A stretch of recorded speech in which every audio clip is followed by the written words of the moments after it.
성경 말씀은 누가복음 17장 11절로 19절까지의 말씀입니다. 신약 성경 125면 정도에 있습니다. 한 주간 우리에게 허락된 하나님의 말씀은 누가복음 17장 11절부터 19절까지의 말씀을 제가 봉독해 올려드립니다. 예수께서 예루살렘으로 가실 때에 사마리아와 갈릴리 사이로 지나가시다가 한 마을에 들어가시니 나병 환자 10명이 예수를 만나 멀리 서서 소리를 높여 이르되 예수 선생님이여 우리를 불쌍히 여기소서 하거늘 보시고 이르시되 가서 제사장들에게 너희 몸을 보이라 하셨더니 그들이 가다가 깨끗함을 받은지라. 그 중에 한 사람이 자기가 나은 것을 보고 큰 소리로 하나님께 영광을 돌리며 돌아와 예수의 발 아래에 엎드려 감사하니 그는 사마리아 사람이라. 예수께서 대답하여 이르시되 10사람이 다 깨끗함을 받지 아니하였느냐? 그 9은 어디 있느냐? 이 이방인 외에는 하나님께 영광을 돌리러 돌아온 자가 없느냐 하시고 그에게 이르시되 일어나 가라 내 믿음이 너를 구원하였느니라 하시더라.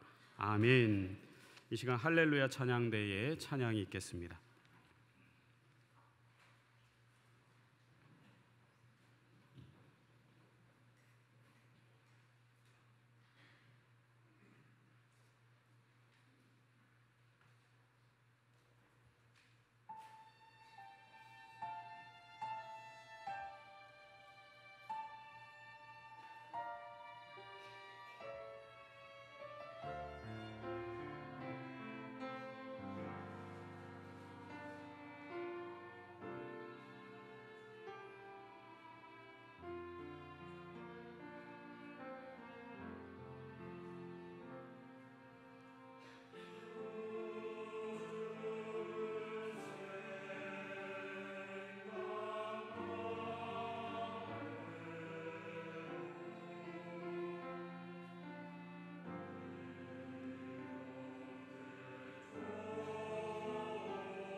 우리 옆에 계신 분들, 앞뒤에 계신 분들과 서로 축복의 인사를 나누겠습니다. 사랑합니다. 축복합니다. 고맙습니다. 감사합니다. 요즘 인터넷에 글 하나가 올라와 있는데 많은 분들이 읽고 있는 것 같습니다. 백기환이라는 분이 쓰신 글인데 잘 아시는 분들이 계십니다. 과거 70년대 박정희 정권 타도를 외치면서 민주화 운동의 맨 앞에 쓰셨던 백기환이라는 분이십니다. 젊은이들에게 주는 글이란 제목으로 쓰셔서 많은 분들이 읽고 또 돌려가며 읽자고 그런 권유가 많이 오는 글인데 70년대 유신헌법 시대에 우리나라 민주화 운동에 앞장섰던 지도자들이 많이 계십니다. 그 당시 대학생들에게, 젊은이들에게, 그리고 일반 시민들에게 정말 많은 존경을 받던 그런 분들이 몇몇 분이 계십니다. 이미 소천하신 문익환 목사님을 비롯해서 우리 장준하라는 분, 그리고 아직 생존해 계시는 김동길 교수나 백기환 선생 같은 분들이 그런 분들이십니다. 50대 연령의 분들이라면 누구나 다 이름도 아시고 누구나 다 공통적으로 존경하실 만한 그런 분들입니다. 이 중에서도 백기환 선생은 반독재 민중운동가로서 노동자들의 편에 서서 그들의 인권과 민주화를 위해서 일하셨던 분입니다.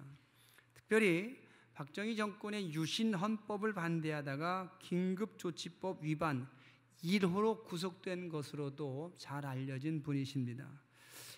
지금은 83세가 되셨는데도 활발하게 활동하시고 또 인터넷에 글을 올려서 많은 사람들에게 예전을 생각하게 하는 그런 글을 쓰셨습니다. 그분의 글 중에 보니까 이런 내용이 있었습니다. 16,000불 시대에 살다 보니 76불 시대를 모르고 보릿고개를 모르고 다이어트에만 신경 쓰니 과거 60년대가 어땠는지 모르고 우리나라 정부 1년 예산의 80%가 미국의 지원이었고 춘궁기가 되면 굶어 죽는 사람들이 무더기로 발생했지만 뉴스거리조차 되지 못했던 시절이 60년대였다는 것을 지금 젊은이들이 너무 모른다라는 내용의 글이 있었습니다. 이 말들이 여기 계신 60년대를 사신 분들이 듣기에는 전혀 과장되지 않은 사실 그대로의 내용이라는 것 아마 인정하실 겁니다. 우리나라는 불과 50년 전만 해도 세계에서 가장 못 사는 나라 중에 하나였습니다. 지금은 정말 잘 살게 되었습니다. 생각해 보면 과거에 비교해 보면 정말 감사할 것이 너무너무 많은 지금 이 시대에 우리가 살고 있습니다. 그런데 여러분 정말 좋아졌는데 과거에 비해 보면 정말 모든 면에 있어서 많아지고 편해지고 고급스러워졌는데 이상하게 무서운 세상이 되고 말았습니다. 밤길이 무서워졌습니다. 이웃이 무서워졌습니다. 다들 부자가 되었는데 다들 자기 집 있고 대개는 좋은 음식, 좋은 옷을 입고 살아가는데 왜 이웃이 무서워지고 밤길이 무서워졌는지 여러분 정말 안타까운 일입니다. 여러분 그 이유를 아십니까? 이젠 먹는 걱정, 입는 걱정, 가르치는 걱정이 옛날보다 훨씬 더 줄어들었는데 왜 사람이 무서워서 밤길을 혼자 다닐 수가 없고 이웃이 무서워서 함부로 말할 수 없는 그런 세상이 되었는지 그 이유를 한번 생각해 보시기 바랍니다. 많은 이유가 있겠지만 그 중에 하나 감사하는 마음을 잃어버렸기 때문이 아닌가 싶습니다. 당연히 감사해야 될 것에 대해서 감사하지 않고 있기 때문에 그렇습니다. 지금 누리고 있는 것들에 대한 감사, 지금 가지고 있는 것들에 대한 감사, 지금 이렇게 좋아진 시대에 내가 살고 있다는 것에 대한 감사를 많은 사람들이 잃어버렸기 때문입니다. 한번 생각해 보시기 바랍니다. 옛날에 비하면 아주 먼 옛날도 아닌 불과 30년, 40년, 50년 전에 비교하면 지금 좋아진 것들이 얼마나 많습니까? 예전에는 학교에 도시락 가지고 다니지 못하는 학생들이 참 많았습니다. 점심시간이 되면 집으로 쫓아와서 집에 있는 밥이든 고구마든 하나 먹고 다시 뛰어가서 공부했던 그런 학생들이 정말 많았습니다. 하지만 지금은 학교에서 맛있는 점심을 다 누구나 동일하게 먹을 수 있도록 제공합니다. 예전엔 초등학교, 국민학교 1학년 학생들도, 아이들도, 그 꼬맹이들도 언니나 형의 손을 잡고 30분씩 1시간씩 학교를 걸어 다녔었는데, 지금은 학교에서 노란 버스 보내줘서 집 앞에서 큰 길에서 다 태워가고 태워옵니다. 예전엔 돈 없으면, 집이 가난하면 초등학교 졸업하고 도시로 돈 벌러 나가는 어린 청년들도 참 많았는데, 지금은 그런 사람 하나도 없습니다. 또 노인들을 위한 복지 정책도 얼마나 나아졌습니까? 65세 이상이 되면 누구나 다 노인연금을 받습니다. 아주 가난한 사람에겐 공짜로 집도 줍니다. 또 가난한 노인들은 어느 도시에서나 무료로 급식하는 곳은 한두 곳 있게 마련이어서 적어도 하루에 한 끼만큼은 따뜻한 밥을 배부르게 먹을 수 있습니다. 물론 선진국에 비하면 아직 부족한 것 있는 거 사실이지만 50년 전과 비교해 보면 정말 많이 달라지고 많이 좋아지고 감사할 것 투성이라는 것 우리는 인정하지 않을 수 없습니다. 분명히 우리는 지금 이렇게 좋아진 시대에 이렇게 살고 있는 것에 대해서 당연히 감사해야 되는데 감사를 잃어버렸습니다. 오히려 불만이 더 많습니다. 불평을 말하는 사람들이 더 많습니다. 늘 신문에는, 뉴스에는 데모하는 사람들의 뉴스가 끊이지 않습니다. 어떤 사람은 말합니다. 오늘의 불만을 가져야 내일이 개선되고 더 좋아지는 거 아니냐, 이런 말 하는 사람도 있지만 사실은 여러분 궤변입니다. 과거를 생각하며 오늘을 감사하는 사람들에게 내일의 소망이 하나님의 선물로 주어짐을 우리는 믿습니다. 감사하는 사람만이 아름다운 공동체를 함께 만들어갈 수 있다는 것도 우리는 잘 압니다. 로마의 철학자이며 정치가이던 키케로가 이런 말을 합니다. 감사는 모든 미덕의 부모이다. 이 말을 잘 생각해 보시기 바랍니다.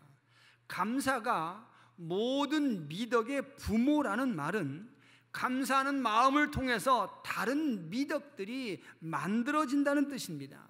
양보, 배려, 예의, 선행, 칭찬, 겸손, 이런 모든 좋은 덕목들이, 이런 미덕들이 모두 다 감사하는 마음에서부터 생겨난다는 뜻입니다. 반대로 말씀드리면 감사하는 마음이 없는 사람은 양보도, 배려도, 예의도, 겸손도 없다는 뜻 아니겠습니까? 불평하고 원망하는 사람들이 만드는 것은 다툼과 미움과 시기와 질투뿐임을 우리는 몸으로 느끼며 살고 있습니다. 여러분, 요즘 정말 어이없는 사고들이 너무 많이 일어나고 있지 않습니까? 아파트 아래층 위층 사는 이웃끼리 층간소음 때문에 다투다가 급기야는 칼로 찔리는 사고까지 자주 일어나고 있습니다. 50년 전 생각했더라면 그랬을까 한번 생각해 보십시오. 옛날엔 집이 없어서 셋방 살았는데, 판잣집에 살았는데 방이 없어서 한 방에 5식구 6식구 한 입을 덮고 살았는데, 지금 이렇게 좋은 아파트에서 아이들 따로따로 방 주고 사니 얼마나 감사한가. 비록 2층 아이들이 좀 떠들긴 하더라도 내 집 있으니 얼마나 좋을까. 그런 감사의 마음이 있더라면 여러분, 층간소음 때문에 칼로 찔리는 사고는 분명히 예방되었을 거라고 생각이 됩니다. 또 엊그제는 자동차 주차 시비로 말다툼하다가 칼로 찌르는 사고도 있었답니다.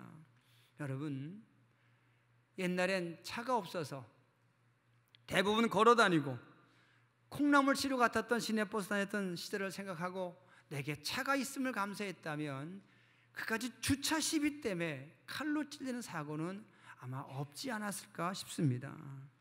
감사가 모든 미덕의 부모라는 말은 정말 딱 맞는 말 아닙니까? 시기, 질투, 다툼, 분쟁, 분노, 억울함 같은 모든 것들은 바로 우리 마음 속에 감사하는 마음이 사라졌기 때문에 생기는 그런 마음들이 아닌가 싶습니다. 때문에 감사가 회복되어야 합니다.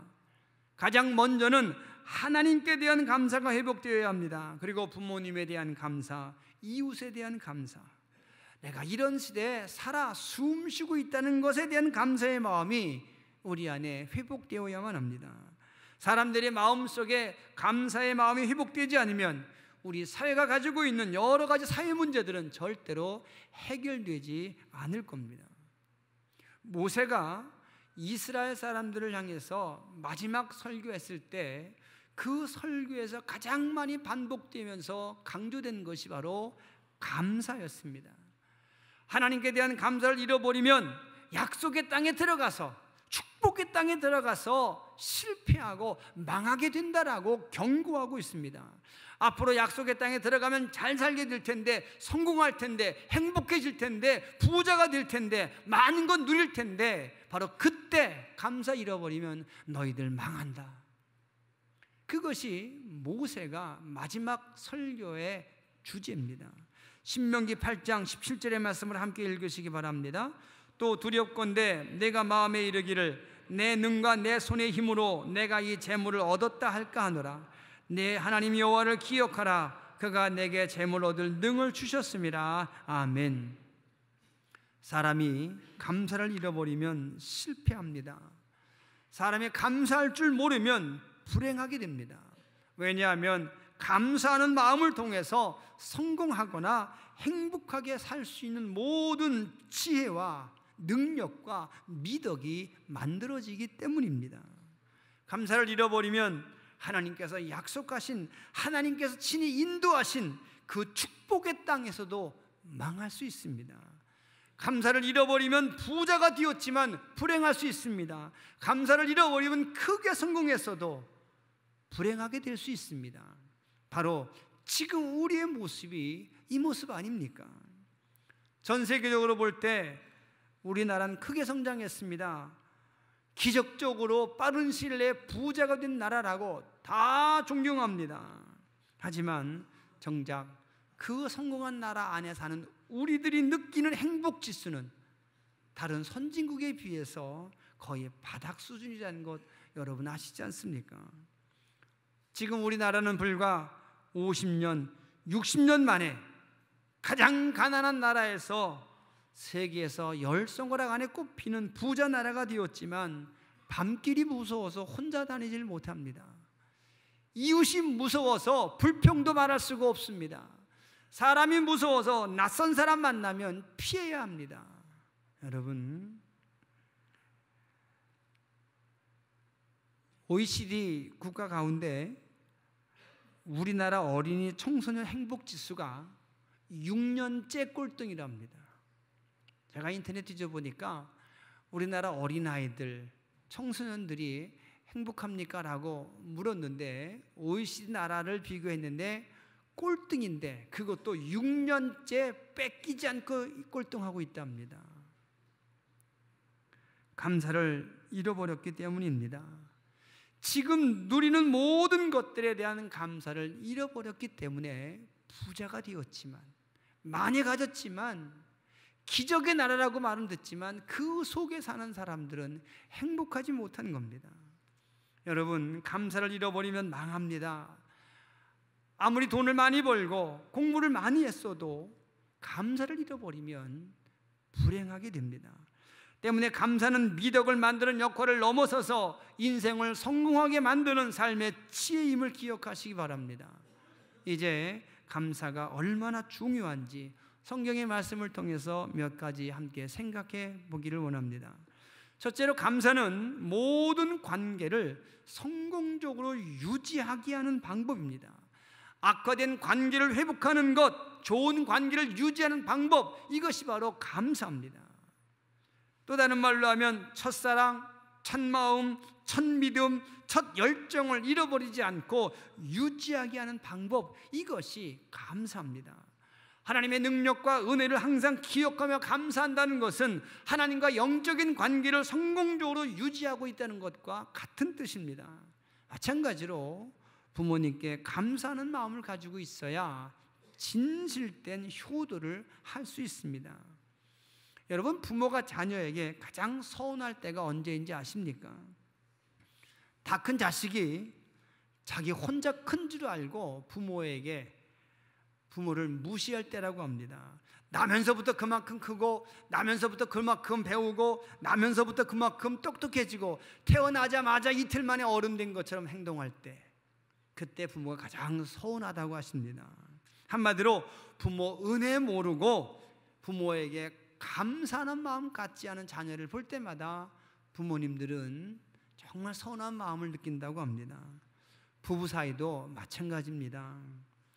젊은 신혼부부의 사랑보다 수십 년을 함께 산 중년 부부의 사랑이 더 아름답고 더 성숙하다는 건 여러분들 아실 겁니다. 등산이나 산책을 나가다 보면 젊은 부부들이 그저 팔짱 끼고 하는 모습보다 나이 지긋하신 분들이 서로 손을 잡고 걸어가는 뒷모습이 훨씬 더 아름답다는 걸 여러분 느끼지 않으십니까? 그 이유가 어디 있겠습니까? 수십 년을 함께 산 중년의 부부는 서로에게 감사하고 있기 때문에 그렇습니다. 사랑의 표현 가운데 가장 높은 수준의 사랑의 표현은 감사하는 마음에서 우러나오는 고맙다는 말이랍니다. 그래서 남편이 아내에게 혹은 아내가 남편에게 사랑한다는 말보다는 고마워, 나한테 시집와서 나하고 결혼해줘서 우리 아이들의 아빠가 되어주고 엄마가 되어주어서 정말 고마워, 그 말이 훨씬 더 감동적이라는 거 여러분 잘 아실 겁니다. 여러분, 감사는 모든 악화된 관계를 개선하는 특효약입니다. 감사는 모든 관계를 처음처럼 유지하게 하는 지혜가 됨을 기억하시기 바랍니다. 두 번째, 감사는 응답받는 기도의 방법이 되기 때문에 중요합니다. 성경에 보면 사람들이 하나님께 감사하며 드리는 기도를 하나님께서는 반드시 들으시고 응답하신다고 약속하십니다. 빌립보서 4장 6절과 7절의 말씀을 함께 읽으시겠습니다. 아무것도 염려하지 말고 다만 모든 일에 기도와 간구로 너희 구할 것을 감사함으로 하나님께 아뢰라. 그리하면 모든 지각에 뛰어난 하나님의 평강이 그리스도 예수 안에서 너희 마음과 생각을 지키시리라. 아멘.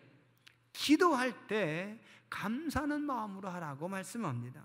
그리하면 하나님의 평강이 우리 마음과 생각에 가득 차게 될 것이라고 말씀합니다. 골로새서 4장 1절에서도 사도 바울은 이렇게 말씀합니다. 기도로 계속하고 기도에 감사함으로 깨어 있으라. 표준어 성경을 보면 이 부분을 이렇게 번역합니다. 기도에 힘쓰십시오. 감사하는 마음으로 기도하면서 깨어 있으십시오. 감사하는 마음으로 기도하시기 바랍니다. 그래야 응답받습니다. 감사하는 마음으로 기도해야 합니다. 그래야 하나님의 뜻을 알 수 있습니다. 이제 여러분의 기도가 응답되기 원하신다면 하나님께 감사하는 마음을 가지시기 바랍니다. 하나님의 음성 듣기를 원하신다면 감사하는 마음으로 기도하시기 바랍니다. 하나님의 뜻이 무엇인지 알기 원하신다면 내 욕심이 숨겨버린 감사의 조건을 찾아서 감사하며 기도하시기 바랍니다.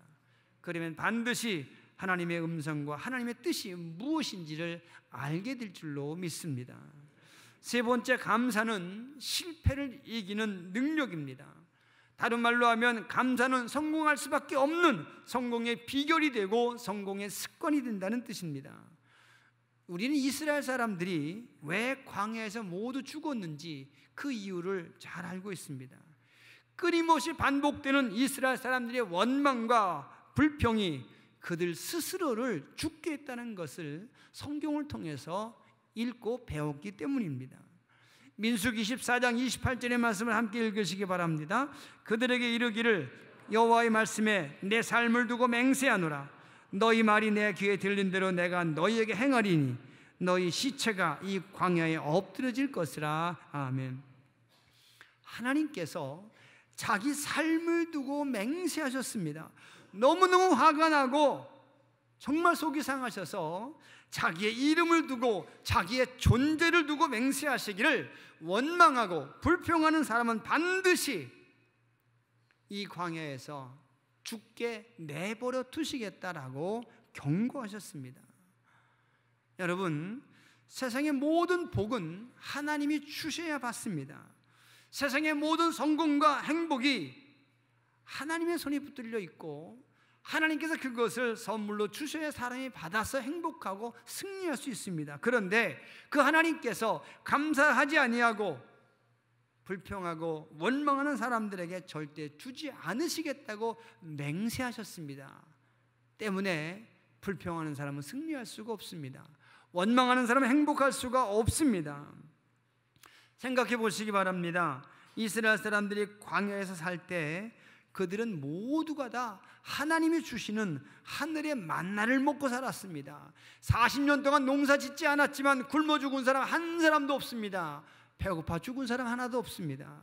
하나님의 낮에는 구름 기둥으로 그늘을 만드시고 인도하셨습니다. 이스라엘 사람들은 그 사막의 뜨거운 떼약볕에서 40년을 행진했지만 한 사람도 일사병으로 죽은 사람은 없습니다. 밤에는 불기둥 곁에서 잠을 잤습니다. 낮과 밤의 기온 차이가 심한 사막이었지만 하나님께서 불기둥으로 밤마다 완벽한 난방을 해주셨습니다. 얼어 죽은 사람 40년 동안 한 사람도 없습니다. 전쟁이 있었지만 한 번도 패한 적이 없습니다. 그런데 여러분, 하나님의 완벽하신 도우심을 이렇게 받고 살았는데 그럼에도 불구하고 그들은 모두 다 광야에서 비참하게 죽었습니다. 하늘에서 내려오는 하늘의 음식을 먹었지만 그 인생 실패했다는 겁니다. 바위에서 솟아난 기적의 물을 마셨지만 그 인생 망했습니다. 하나님의 도우심으로 전쟁에서 진 적이 없지만 그러나 그들은 그곳에서 죽어야만 했습니다. 왜냐하면 하나님이 주신 은혜와 하나님이 주신 선물을 잃어버리고 감사하지 아니하고 늘 불평하고 원망만 했기 때문입니다. 여러분, 불평과 원망이 실패의 원인이 된다면 감사는 반대로 실패를 이기는 능력이 됨을 믿으시기 바랍니다.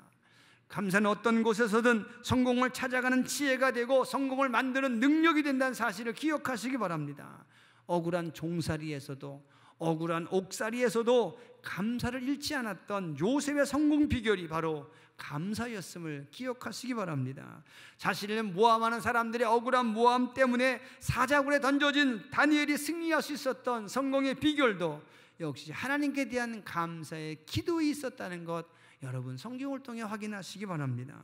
감사는 승리의 비결입니다. 실패를 이기는 능력입니다. 감사를 배우시기 바랍니다. 감사를 가르치시기 바랍니다. 감사가 내 몸에 습관될 때까지 노력하시고 훈련하는 여러분들 되시길 바랍니다. 마지막 네 번째로, 감사는 영혼을 구원하는 믿음이 됩니다. 바로 오늘 본문에 있는 말씀의 내용입니다. 예수님께서 10명의 문둥병자를 만나셨습니다. 이들은 고향에서 쫓겨났습니다. 동네에 들어갈 수가 없습니다. 자기들끼리 모여서 자기들 신세만 한탄하며 모여 살아가는 불쌍한 10명의 문둥병자가 예수님을 찾아왔습니다. 예수님께서 그들을 불쌍히 여기시고 사랑하셔서 고쳐주십니다. 그들은 깨끗하게 나은 자신의 몸을 보며 기뻐했습니다. 그래서 그들은 자신이 나았다는 사실을 공식적으로 증명해주는 제사장을 향해서 뛰어갑니다. 여러분, 문둥병에 걸렸다가 나았습니다. 얼마나 기뻤겠습니까? 자기의 깨끗해진 몸을 보여주고 싶은 사람이 얼마나 많았겠습니까? 자기 때문에 가슴 아파하는 가족들과 친구들을 만나고 싶었을 겁니다. 반대로 자기를 핍박하고 학대하고 조롱하던 사람들도 만나서 내가 나았노라고 그들에게 큰 소리 치고 싶었을 겁니다. 10명 중에 9명은 그런 마음으로 뛰어가고 있습니다. 하지만 10명 중에 단 한 사람은 제사장에게 가기 전에 다시 예수님께로 돌아왔습니다. 제사장에게 확인받는 것보다 더 중요하고 더 급하게 해야 될 일이 있음을 알았기 때문입니다. 자신을 고쳐주신 예수님께 돌아와서 감사하는 일이었습니다.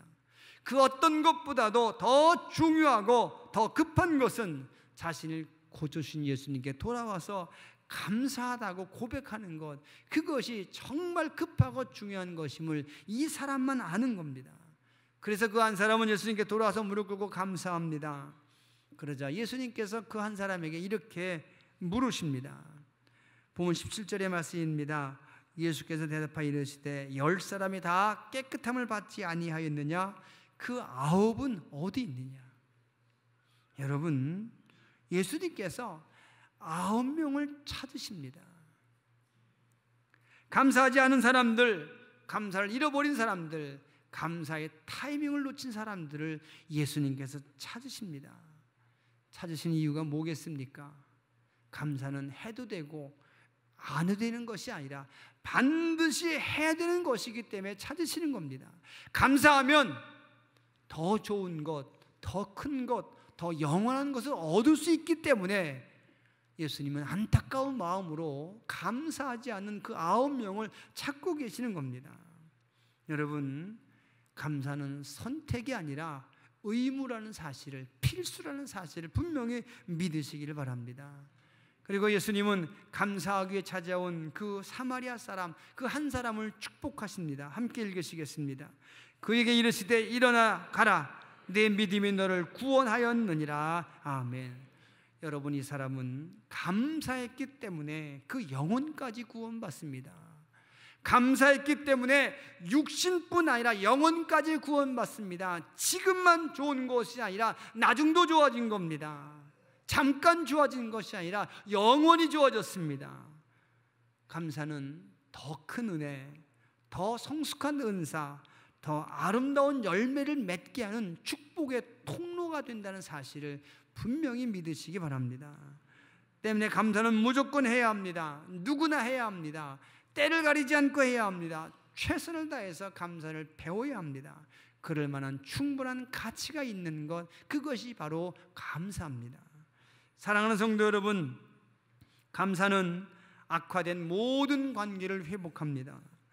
감사하며 드리는 기도는 하나님께서 반드시 응답하십니다. 감사는 실패를 이기는 능력입니다.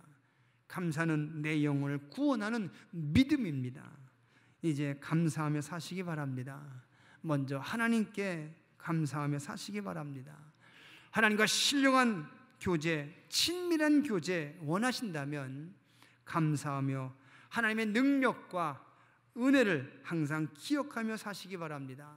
하나님이 주신 이 인생을 행복하게 살기 원하신다면, 성공적으로 살기 원하신다면 늘 하나님께 대한 감사를 잊지 않고 기억하며 고백하며 찬양하며 살아가는 여러분들 되시길 바랍니다. 부모에게 감사하시기 바랍니다. 낳아주시고 길러주신 부모님께 감사하시기 바랍니다. 자기 목숨보다 더 소중히 여기시며 키워주신 부모에게 진심으로 감사하시기 바랍니다. 자기 인생의 목표가 자녀 잘 되는 것으로 삼으신 그 부모님께 감사해야 합니다. 부모에게 감사하는 자녀만이 또한 자신의 자녀에게 효도받는 부모가 된다는 사실을 기억하시기 바랍니다. 부부끼리 서로 감사하시기 바랍니다. 전혀 모르는 사람들이었는데 하나님께서 만나게 해주셔서 내 아이의 아빠로, 엄마로 살게 한 부부에게 서로 진심으로 감사하며 사시기 바랍니다. 누가 뭐라 해도, 세상 모든 사람들이 다 내게 등을 돌려도 언제나 내 곁에서 내 편 되어줄 부부는 분명히 서로에게 감사해야 될 하나님의 가장 좋은 선물이 틀림없습니다. 이제 사랑한다는 말보다 고맙다는 말을 더 많이 하는 그런 부부가 되시기를 바랍니다. 자녀에게도 고마운 마음 가지시기 바랍니다. 나를 아버지로, 나를 어머니로 만들어준 그 자녀들, 내게 또 다른 삶의 의미와 가치를 갖게 해준 자녀들에게도 고마운 마음 가지고 감사할 줄 아는 그런 성숙한 부모들이 되시기를 바랍니다. 성도끼리 감사하시기 바랍니다. 한 분 하나님을 함께 아버지라 고백하며 경쟁자가 아니라 동역자로 내 곁에서 늘 경건한 교제를 가능하게 해주는 성도에게 진심으로 감사하며 사시기 바랍니다. 또한 이웃에게 감사하시기 바랍니다. 여러 모양의 관계를 만들고 그 관계 속에서 내 삶의 의욕도 갖게 하고 또 크고 작은 기쁨과 행복을 느끼게 해주는 이웃들에게 진심으로 감사하며 살아가시기를 우리 주님의 이름으로 부탁을 드리겠습니다. 합심해서 함께 기도하겠습니다. 하나님, 감사하며 살기를 원합니다. 감사를 잃어버리지 않고 살게 하여 주옵소서. 합심해서 기도하겠습니다. 사랑이 많으신 아버지 하나님, 고맙습니다. 감사합니다. 이제 우리 모두 감사하며 살아가게 하시옵소서. 감사가 내 삶의 습관 되게 하시고 감사가 내 삶의 지혜가 되게 하여 주시옵소서. 감사를 통해 주어지는 주의 능력과 은혜와 모든 미덕을 만들어서 누리며 아름다운 공동체를 만들어 살아가는 하나님의 제자들 되게 하여 주시옵소서. 예수님 이름으로 기도합니다. 아멘. 하나님, 우리 삶에서 감사가 떠나지 않게 하여 주옵소서. 감사를 잃어버리지 않게 하시옵소서. 하나님에 대한 감사, 부모에 대한 감사, 이웃에 대한 감사, 부부에 대한 감사, 모든 것에 대한 감사가 더 큰 은혜를, 더 큰 사랑을, 더 큰 행복을 만든다는 것 깨닫게 하시어서 늘 감사하며 살게 하여 주시옵소서. 예수님의 이름으로 감사하며 기도합니다. 아멘.